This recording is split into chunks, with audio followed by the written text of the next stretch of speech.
اب شیخ عبد القادر جیلانی رحمۃ اللہ علیہ کے خطبات کے مجموعے الفتح الربانی یعنی فتوح ربانی کے اردو ترجمے کا 34واں خطبہ پیش کیا جا رہا ہے، جس کا عنوان ہے اللہ والے خدا کا فضل لوٹتے اور دنیاوی دولت غریبوں پر لٹاتے ہیں۔ 34ویں مجلس 2 رجب المرجب 545 ہجری المقدس کو منگل کے دن صبح کے وقت خانقاہ شریف میں ارشاد فرمایا۔ حضور غوث پاک رضی اللہ عنہ نے بعد کچھ تقریر کے ارشاد فرمایا، اولیاء اللہ مردان خدا کا مشغلہ خرچ کرنا اور مخلوق کے لیے راحت پہنچانا ہے۔ وہ لوٹنے والے بخشنے والے ہیں۔ خدا کے فضل و رحمت سے ان کو جو کچھ ملتا ہے اسے وہ لوٹ لیتے ہیں اور اس کو فقیروں اور مسکینوں پر جو کہ تنگ دست ہوتے ہیں ہبہ کر دیتے ہیں۔ قرضداروں کے قرضوں کو جس کی ادا سے وہ خود عاجز ہوتے ہیں یہ اولیاء اللہ ادا کر دیتے ہیں۔ وہ بھی بادشاہ ہیں لیکن نہ دنیا کے سے بادشاہ، کیونکہ بادشاہان دنیا لوٹتے ہیں اور قوم کو دیتے نہیں، اس کو لٹاتا نہیں۔ اولیاء اللہ موجود شے کو خرچ کر دیتے ہیں اور مفقود شے کے حاصل ہونے کے منتظر رہتے ہیں۔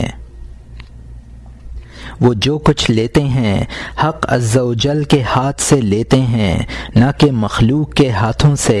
ان کے اعضاء کی کمائی خلق اللہ کے لیے ہوتی ہے اور قلب کی کسب و کمائی اپنی ذات کے لیے۔ وہ جو کچھ خرچ کرتے ہیں اللہ عز و جل کے لیے خرچ کرتے ہیں، نہ کہ خواہش اور اغراض نفسانی اور حمد و ثنا کے لیے۔ تو حق عز و جل پر غرور کرنا چھوڑ دے، کیونکہ غرور ان متکبروں کی صفتوں میں سے ہے جن کو اللہ عز و جل دوزخ کی آگ میں منہ کے بل اٹھا کر ڈال دے گا۔ جبکہ تو نے حق عز و جل کو غصے میں کیا یعنی اس کی مخالفت اختیار کی، پس بتحقیق تو نے اس پر تکبر کیا۔ جب مؤذن نے اذان دی اور تو اذان پر نماز کے لیے نہ کھڑا ہوا، پس تحقیق تو نے اللہ پر تکبر کیا۔ اور جب تو نے کسی پر مخلوق الہی میں سے ظلم کیا، پس تحقیق تو نے اللہ پر تکبر کیا۔ تو توبہ کر اور توبہ باخلاص کر، اس سے پہلے کہ خدائے تعالی تجھ کو مثل نمرود وغیرہ بادشاہوں کے جبکہ انہوں نے خدا پر تکبر کیا تھا ضعیف و عاجز مخلوق کے ذریعے سے ہلاک کر دے۔ توبہ باخلاص کر لے۔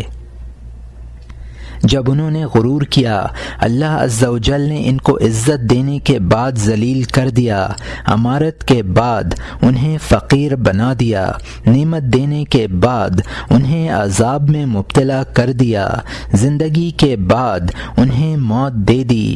تو شرک ظاہری و باطنی کے چھوڑ دینے والوں پرہیزگاروں میں سے ہو جا۔ بتوں کی پرستش ظاہری شرک ہے اور مخلوق پر اعتماد کرنا اور ان کو ضرر رساں اور نفع رساں سمجھنا شرک باطنی ہے۔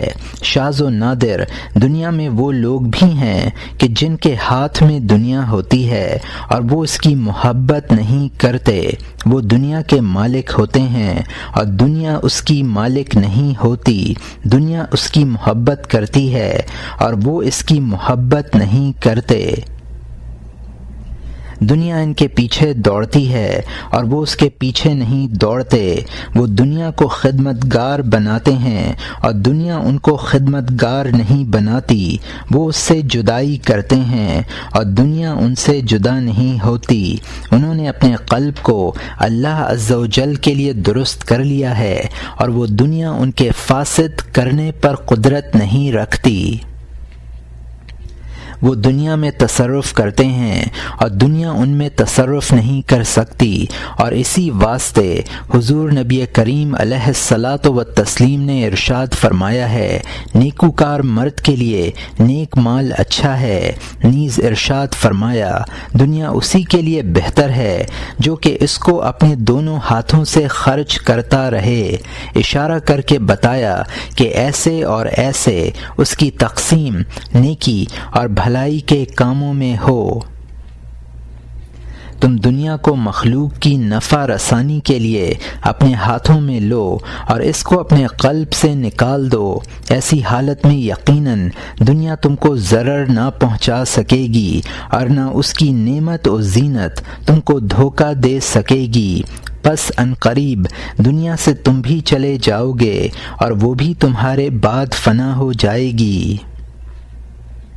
اے غلام، اپنی رائے پر بھروسہ کر کے مجھ سے بے پرواہ نہ بن، کیونکہ تو گمراہ ہو جائے گا۔ جس نے اپنی رائے پر بھروسہ کیا وہ گمراہ ہوا اور ذلیل ہوا اور لغزش کھائی۔ جب تو اپنی رائے پر بھروسہ کر کے بے پرواہ ہو جائے گا تو ہدایت و حمایت سے محروم ہو جائے گا، کیونکہ تو نے ہدایت کو طلب ہی نہ کیا اور نہ تو اس کے سبب میں داخل ہوا۔